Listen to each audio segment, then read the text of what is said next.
Selamat pagi teman-teman yang dikasihi Tuhan. Pagi hari ini saya membahas tema merdeka dari rasa takut. Setiap kita, setiap orang pasti memiliki ketakutan tersendiri.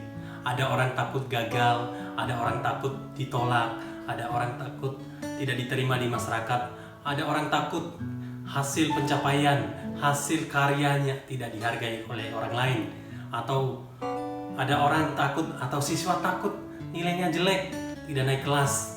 Ada juga orang takut miskin, ada orang takut juga cintanya ditolak, ada orang takut juga mati. Nah, apalagi sekarang ini kita lihat ya, wabah virus corona atau COVID-19 ini memberikan kita rasa takut yang luar biasa. Dan itu semua wajar, itu dinamis, itu hal lumrah yang setiap orang memiliki, ada rasa takutnya tersendiri. Dan ketakutan yang berlebihan, kecemasan yang terus-menerus menggerogoti hidup kita, dan rasa putus asa yang terus-menerus kita rasakan, tidak ada lagi pengharapan.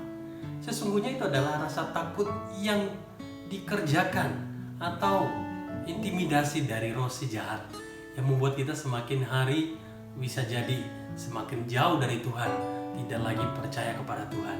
Tetapi ingat bahwa Allah itu adalah Allah yang memberi kita roh, yang memberi kekuatan, memberi semangat seperti yang Tuhan ajarkan di dalam firman-Nya.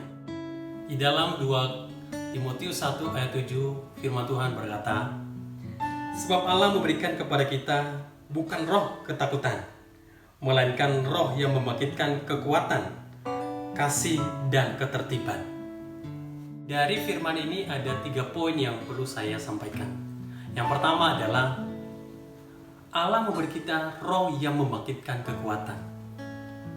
Maksud daripada roh yang membangkitkan kekuatan ini adalah roh Allah memberi kita rasa optimisme yang positif. Kemudian Allah memberikan kita kekuatan dikala kita putus asa, dikala kita ada tekanan, dikala kita ada masalah. Allah memberikan kita spirit semangat yang baru, mendorong kita untuk keluar dari masalah itu, memberi kita kemampuan untuk menyelesaikannya sesuai dengan rencana dan kehendak Tuhan. Sehingga masalah demi masalah yang ada, kita tidak lagi hidup di dalamnya dengan rasa takut, cemas, atau menyerah.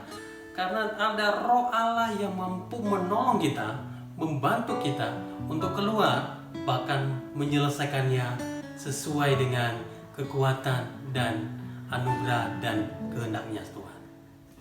Yang kedua adalah Allah memberikan kita roh yang membangkitkan kasih.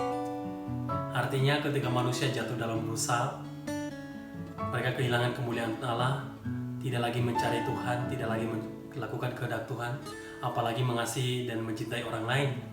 Mereka tidak lagi melakukan itu. Manusia hanya memikirkan dirinya sendiri. Maka oleh karena anugerah Tuhan, oleh karena kasih Allah yang besar itu, yang tulus itu kepada manusia, Allah itu memberikan rohnya kepada manusia untuk kembali mengasihi Allah dengan kasih yang murni, kasih yang tulus, dan juga mengasihi orang lain. Nah, orang yang sudah memiliki kasih Allah itu memiliki kepekaan atau rasa empati, simpati terhadap orang lain yang membutuhkan kasih, yang membutuhkan pertolongan. Tidak selalu melulu harus memberikan harta benda, harus memberikan apa yang kita miliki untuk menyatakan kasih kita kepada orang lain. Salah satu wujud kasih kita yang sederhana yang bisa kita berikan kepada orang lain adalah kita bisa menanyakan kabar mereka, chat mereka, telepon mereka, menanyakan keadaan mereka pada saat ini, apakah mereka baik-baik saja, sehat.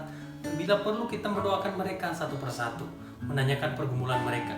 Dan kalaupun kita punya kemampuan, punya kapasitas untuk menolong, membantu, jauh lebih baik. Karena itu Tuhan sangat senang kita bisa melakukan itu untuk menyenangkan Tuhan dan mengasihi orang lain. Yang ketiga adalah Allah itu memberikan kita roh yang membangkitkan ketertiban. Di terjemahan lain, ketertiban ini diartikan sebagai roh yang memberi penguasaan diri atau kedisiplinan diri. Sesungguhnya manusia itu memiliki kehendak bebas, yaitu hanya untuk menyenangkan dirinya sendiri, melakukan egonya, mengikuti hawa nafsunya. Maka Allah ini senantiasa memberikan kita roh yang menuntun kita kepada penguasaan diri sehingga tidak lagi terus-menerus jatuh dalam dosa. Misalkan ketika Anda sebagai murid diperhadapkan di sebuah ujian, Anda diperhadapkan dengan dua pilihan, menyontek atau tidak. Sebenarnya di sana ada roh Tuhan yang terus memimpin kita, yang selalu mengingatkan kita bahwa menyontek itu adalah dosa. Tetapi seringkali ego kita, keinginan daging kita turuti. Sebenarnya Tuhan ada di sana mengingatkan kita. Itu adalah salah satu roh yang memberikan kita ketertiban, penguasaan diri atau disiplin diri. Nah, maka ketika Allah itu sedang menegur kita dalam hal-hal kecil seperti itu, kita harus turuti, ada kepekaan untuk hidup dalam kehendaknya. Ada banyak contoh lain yang bisa kita lihat kalau kita mau review kehidupan kita sehari-hari. Apakah kita juga sudah tunduk kepada kehendak Tuhan yang memberikan kita penguasaan diri, ketertiban diri, atau disiplin diri, atau kita hanya mengikuti ego kita sendiri? Kiranya renungan ini boleh menolong kita untuk semakin mencintai Tuhan dan mengasihi Dia di dalam setiap kehidupan kita masing-masing.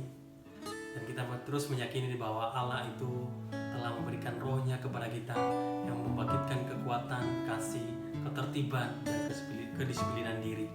Mari kita menghidupinya dalam kehidupan kita sehari-hari. Kiranya Tuhan dipermuliakan. Haleluya. Amin.